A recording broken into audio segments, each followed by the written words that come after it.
Bonjour et bienvenue sur notre chaîne YouTube. Aujourd'hui, je vais vous parler d'un des best-sellers de la gamme Vortex. C'est la Strike Eagle, qui est maintenant dispo en 1.6 et en 1.8 par 24. Donc en lunettes type tactical, qu'on va retrouver beaucoup sur des AR15, M4, des choses comme ça, pour des tirs à courte et moyenne distance. Là, tout récemment, ça a été présenté au SHOT Show. Vortex a développé sa gamme Strike Eagle sur d'autres types de lunettes pour des tirs un peu plus lointains. On vous présentera ça prochainement. Voilà, donc là, la Strike Eagle 1.8-24, on est sur un produit, donc sur un grossissement de 1 à 8 et sur un diamètre 24. Le corps de la lunette, c'est un diamètre 30, donc ça c'est important pour choisir vos anneaux de montage. Alors la Strike Eagle est souvent montée avec des montages cantilever, donc on peut proposer plusieurs types de cantilever, parce qu'il y en a certains où on va pouvoir modifier le déport entre les anneaux et la base. Et on peut également choisir ce qu'on appelle des quick détaches, donc des attaches rapides ou non. Voilà. Donc on va ouvrir cet emballage. On retrouve notre lunette livrée avec les bonnettes, les flip cap de chez Vortex. Flip cap qui sont pas mal. Seul inconvénient qu'on peut leur reprocher, c'est qu'ils sont un peu bruyants. Voilà. Côté oculaire, on va retrouver, donc comme beaucoup de lunettes, la bague de correction dioptrique. Voilà, qui est très... oh là là, je trouve pas un mot. Très fluide. Voilà. Petit rappel, quand vous voulez mettre votre bonnette, qu'elle soit verticale ou horizontale, bien régler le correcteur dioptrique et ensuite installer la bonnette. Si par exemple vous voulez passer de verticale à horizontale, on retire la bonnette et on la réinstalle. Parce que si vous le faites sans retirer la bonnette, eh bien vous allez modifier le correcteur dioptrique. Alors vous allez peut-être vous rendre compte de rien, mais si par exemple vous êtes parti dans le moins, ça va vous créer une myopisation, et si elle n'est pas très importante, vous en rendrez pas compte, mais vous allez accommoder dans la lunette, ça peut créer des fatigues et c'est pas ce qu'il y a de mieux. Voilà. On a ici donc les tourelles d'élévation. On a une élévation de 100 MOA, que ce soit pour l'une ou pour l'autre. Donc élévation, latéralité. Un truc très intéressant, et la plupart des gens, je suis sûr des gens qui ont acheté des Vortex, des Strike Eagle, qui s'en sont pas rendus compte. Alors, ce qui est intéressant, voilà, je vous le montre, c'est dans la tourelle de latéralité, on va retrouver une deuxième pile à l'intérieur du tube. Donc par contre pour la retirer c'est un peu compliqué, enfin c'est pas que c'est compliqué, mais on va avoir besoin soit d'un stylo, soit d'une petite aiguille, soit de quelque chose.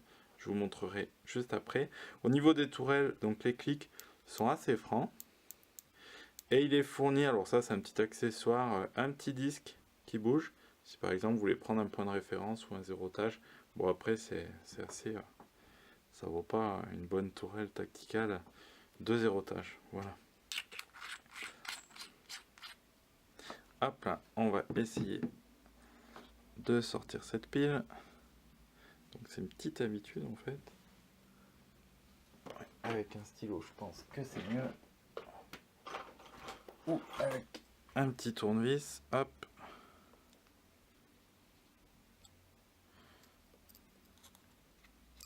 Et voilà.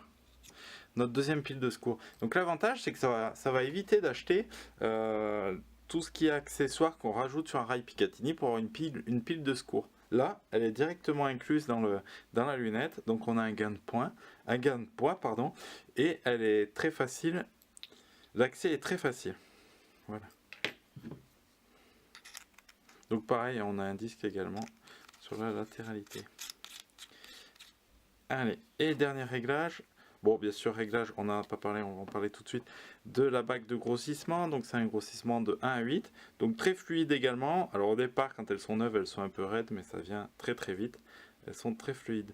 Ce qui peut être intéressant sur ce type de produit, c'est d'installer ce qu'ils appellent un switch view. Je vais vous laisser la photo pour vous montrer sur la vidéo.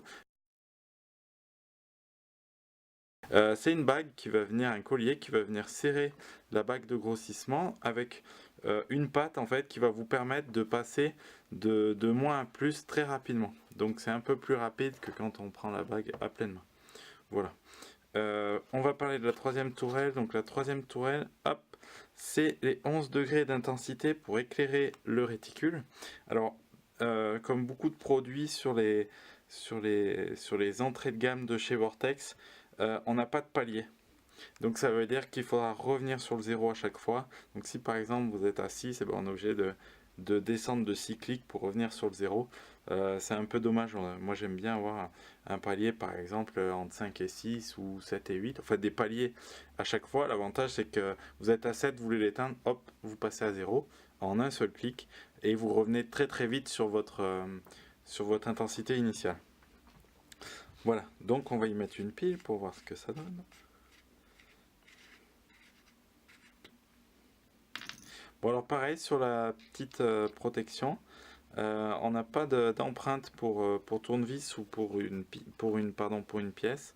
Bon, ça se fait relativement bien et je le précise sur toutes mes vidéos, ça sert à rien de fixer ça comme un bœuf. On a un petit joint ici, si on fixe trop fort, on va écraser le joint, on perd l'étanchéité et c'est pas ce qu'il y a de mieux. Donc, en parlant d'étanchéité, donc le corps est 100% étanche, il est purgé à l'argon ou à l'azote, donc ça va être à l'argon je pense.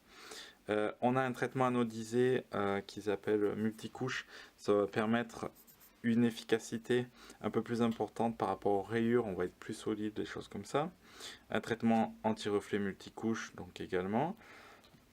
Bon, après c'est toujours à peu près pareil, hein. Il faut savoir que plus on monte en gamme, plus les traitements anti-reflets sont performants, on a des taux de transmission qui sont plus importants également.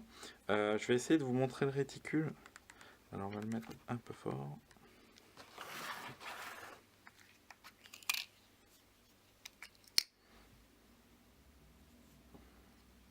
Alors c'est pas pratique du tout. Ouais, ça sera mieux comme ça. Là donc là on voit à peu près. Bon c'est pas très pratique. Voilà pour donner une idée. On va le regarder plus sur la notice. Donc c'est livré avec une petite microfibre. Bon j'y passe rapidement dessus. Les deux notices, donc la notice de la lunette et la notice du réticule. Alors ce réticule il est prévu pour tout type. Un petit focus qui marche pas. Là. Donc ce réticule, je disais, il est prévu pour tout calibre, mais en fait il a été optimisé pour les calibres comme le 223 ou le 308. Donc c'est très facile, vous lisez la notice. Bon c'est en anglais mais c'est pas compliqué à comprendre. Ils expliquent comment le régler et à quelle distance pour le zéroter avec le point du milieu. Et ensuite on a en fonction des poids des ogives les distances pour les corrections. Voilà, on a même une correction pour le vent qui est à 5 et 10 je crois. Voilà, donc on les retrouve là les corrections de vent. Voilà, donc rien de compliqué, hein, il suffit de le lire. Alors le seul truc c'est que c'est en yard, mais bon ça va pas varier grand chose. Voilà. Donc bien sûr hein, le réticule est prévu également pour d'autres calibres. Là c'est simplement les échelons, ils sont vraiment optimisés pour le 223 et le 308. C'est un réticule second plan, donc il est installé dans le deuxième plan focal de la lunette, donc c'est un réticule invariant, donc il ne va pas grossir, il bouge pas le réticule. Voilà. J'ai dû faire à peu près le tour. Je vais vous montrer maintenant un montage cantilever sur une réplique, sur une crosse de démonstration. Et je vous montrerai également un montage avec un point rouge panoramique monté à 45 degrés. Et je vous expliquerai, ça peut être assez intéressant pour du tir, quand on tire courte, mi-distance, pour avoir une rapidité importante. Donc là voilà, je vous présente avec la petite patte à 45 degrés, donc c'est un produit de chez Vortex également. Vous voyez, donc c'est fixé par là. Donc on peut le fixer soit devant, soit derrière. Donc c'est super important, bien faire attention là au niveau du choix. La plupart du temps, il vaut mieux le passer devant. Pourquoi? Ben, parce que comme le corps de la lunette est plus petit à cet endroit, le point rouge va mieux passer ici. Deuxième truc super important, ça va dépendre si vous êtes droitier ou gaucher. Mais par exemple, là vous voyez, si on fixe un Venom à droite, donc il n'y a pas l'embase Picatinny avec un, mais vous allez vite comprendre. Si on le fixe ici, donc on a l'accès au réglage. Ça, j'ai envie de dire, ça, une fois qu'on l'a fait, on n'y touche quasiment plus. Le problème, c'est qu'on a l'accès au réglage, mais du coup, on n'a pas l'accès au réglage d'intensité et au on-off en fait. Donc le gros problème, c'est que si vous le fixez, si vous choisissez un Venom en droitier et que vous l'installez ici, ça va être très compliqué de l'allumer parce que les points d'allumage sont ici. Donc après, ça sera testé, peut-être de ce côté-là, il serait plus facile à allumer. Donc ce qu'il y a de sûr, c'est que le Venom, par contre, pour un gaucher, il est vraiment bien fait parce qu'on va être de l'autre côté. Bon, alors il suffit de tourner la patte. Hein. Et là, on n'a plus que le réglage de la latéralité qui n'est plus, qui est pas très accessible. Alors, il est accessible, mais il n'est pas pratique. Mais l'avantage, c'est qu'un réglage de latéralité, une fois que vous y touchez sur un point rouge, enfin j'ai envie de dire, une fois que c'est réglé, vous y touchez plus. Hein. Donc voilà. Donc bien faire attention sur votre choix du point rouge et également de la patte. Où est-ce que vous allez la mettre? Voilà, donc ça vraiment bien étudié parce que je pense qu'il y a pas mal de personnes qui se font avoir, qui regardent pas ça. Donc on a des produits par exemple comme le Razor où les réglages d'intensité sont sur le haut. Donc là par contre sur le Razor, aucun problème, il peut aller à droite comme à gauche. Je dirais même il est mieux pour un droitier parce que sur le côté gauche du Razor, on n'aura aucun réglage à faire. Voilà. J'ai dû à peu près tout dire. Je vais vous le présenter pour vous donner un ordre d'idée comment ça s'épaule. Pour revenir sur le passage, donc le point rouge lunette, donc là c'est optimisé pour droitier. Alors moi normalement je suis gaucher, mais enfin on va faire avec. Donc voilà, souvent, la plupart des temps, les personnes le laissent à 6 ou à 8. On peut très bien le faire avec une Strike Eagle 1.6 hein, également. On laisse ça à 6 par exemple. On va pouvoir tirer au loin avec la lunette. Voilà, j'ai du mal à l'épaule à droite. Et quand on veut passer sur un tir courte distance, hop, on incline et là on tombe sur notre point rouge à 45 degrés. Donc c'est assez pratique, ça nous permet, on va avoir une rapidité de tir beaucoup plus importante que si par exemple vous voulez tirer à 30 mètres et que vous êtes sur le 8. Alors si vous baissez pas votre grossissement, ben, vous allez chercher et ça va être compliqué, vous allez perdre du temps. Soit après, ben, il faut venir intervenir sur la bague et régler ça. Voilà. Donc pour moi, imaginons en gaucher, c'est beaucoup plus pratique pour moi. Donc voilà, on va épauler. Voilà. Et dès qu'on veut tirer, tac, on incline pour une cible à courte distance. Et le passage se fait très très rapidement. Voilà. J'ai à peu près fait le tour. Il manque peut-être quelques petites infos. Au niveau de la pile, c'est des CR2032. Là, il en est déjà fourni 2, donc vous en avez quand même pour un petit moment. N'hésitez pas, si j'ai oublié des choses, à poser des questions. Je vous remercie et à très bientôt.